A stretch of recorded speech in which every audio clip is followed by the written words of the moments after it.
Hello viewers, আসসালামু আলাইকুম। Welcome to Excel in a nutshell. আজকে আমরা দেখব মাইক্রোসফট এক্সেল ওয়ার্কবুকের যে ডিফারেন্ট শিটে আমরা ডাটা মেনটেন করি, এই ডাটাগুলোকে একটা সিঙ্গেল শিটে কনভার্ট করার।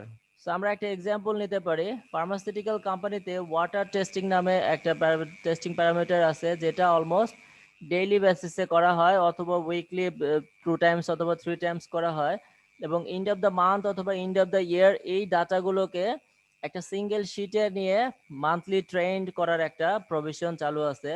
সো এই ডাটাটা আমরা নর্মালি কি করি, ডে টু ডে যে অ্যানালাইটিক্যাল অ্যাক্টিভিটিটা পারফর্ম করা হয় সেই ডাটাগুলো একটা সিঙ্গেল শিটে মেনটেন করা হয়, এবং ফাইনালি কি করা হয়, একটা শিটে এই যে টোটাল ডাটাগুলো আছে সেই ডাটাগুলোকে কপি পেস্ট করে অথবা পুনরায় ইনপুট দিয়ে একটা ফাইনাল শিট তৈরি করা হয়।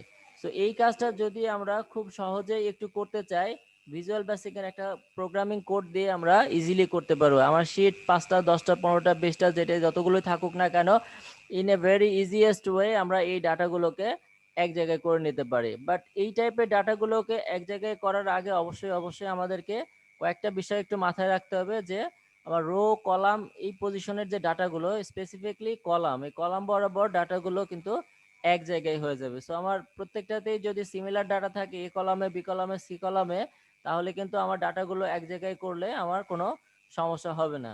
সো চলুন আমরা দেখি এই কোডটার একটু এক্সিকিউশন। আমরা কি করব, প্রথম কাজ হবে ওয়েবসাইট থেকে এই কোডটাকে একটু কালেক্ট করে নেওয়া, কারণ ইনিশিয়াল লেভেলে এত বড় কোড আসলে জেনারেট করা খুব ইজি কাজ না, কারণ ভিজুয়াল বেসিকটা একটু বাস্ট লেভেলের কাজ, সেটা প্রোগ্রামাররা করে থাকে। সো আমি ওয়েবসাইট থেকে কয়েকটা কোড দেখে, যে কোডটা আমার ওয়ার্কশিটে এক্সিকিউট করে কোনো চেঞ্জ ছাড়াই, আমি সিমিলার হুবহু এটাই কপি করে এখানে কালেকশনে রেখে দিয়েছি। এখন জাস্ট কপি করব এবং ভিজুয়াল বেসিকের উইন্ডোতে এটা অ্যাপ্লাই করব। প্রোগ্রামিং কোড অ্যাপ্লাই করা অ্যাডভান্স লেভেলের কাজ, বাট আমি যেটা করব এইটা মূলত বেসিক বা ইন্টারমিডিয়েট লেভেলের ইউজাররাও খুব ইজিলি করতে পারবে। It's so easy. সো আমরা কি করব, প্রথমে যে কোনো একটা অ্যাক্টিভ শিটে অল্ট F11 প্রেস করলে হবে, অথবা ডেভেলপার ট্যাব থেকে ভিজুয়াল বেসিক এবং এখানে গিয়ে insert new module. So new মডিউলে গিয়ে আমি কি করব, আমার যে কপি করা কোডটা আছে এই কোডটাকে একটু পেস্ট করে দেব। পেস্ট করার পরে কি করব, এই ছোট্ট একটা গ্রিন মার্ক আইকন আছে, এই গ্রিন মার্ক রানস আপ বা ফাংশন F5, এই দুইটার যে কোনো একটা কাজ একটু এক্সিকিউট করলে আমার ডাটাগুলো অ্যাকিউমুলেট হয়ে যাবে।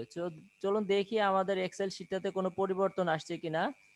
আমার এখানে ডে 1 2 3 4 5, এই 5-এ যে 9 পয়েন্টস ডাটা ইনপুট দেওয়া ছিল, এই ডাটাগুলো মাস্টার নামে একটা ফোল্ডার জেনারেট হয়েছে, সেই মাস্টারে গিয়ে কিন্তু এক জায়গায় হয়ে গেছে। তার মানে আমার কলামের যে হেডার ছিল, এই হেডার বরাবর আমার যে 4টা কলামে ডাটা দেওয়া ছিল, এই ডাটাগুলো এক জায়গায় হয়ে গেছে। সো এই ধরনের কাজ আমরা খুব ফ্রিকুয়েন্টলি যদি কখনো করি, যে না আমার মাল্টিপল শিটের ডাটা একটা সিঙ্গেল পজিশনে এসে অ্যানালাইসিস করা প্রয়োজন, এখন আমি চাইলে এখানে কি করতে পারবো, একটা গ্রাফ ইজিলি কিন্তু সেট করতে পারবো। ইনসার্টে গিয়ে আমার এখানে যে বিভিন্ন ধরনের গ্রাফ আছে, সেই গ্রাফ আমি এখানে প্লট করতে পারবো। জাস্ট এখানে রাইট ক্লিক করে সিলেক্ট ডেটাতে গিয়ে আমি কি করব, অ্যাড অপশনে যাব, একটা হেডার দিয়ে দিই, এবং এখানে গিয়ে জাস্ট আমি ডাটাগুলো, যে পয়েন্ট আছে, প্রথমে দিতে হবে আমার এক্স অ্যাক্সিসের ভ্যালু, পরবর্তীতে আমাকে দিতে হবে হচ্ছে আমার ওয়াই অ্যাক্সিসের ভ্যালু। জাস্ট আমি যদি এই দুইটা কাজ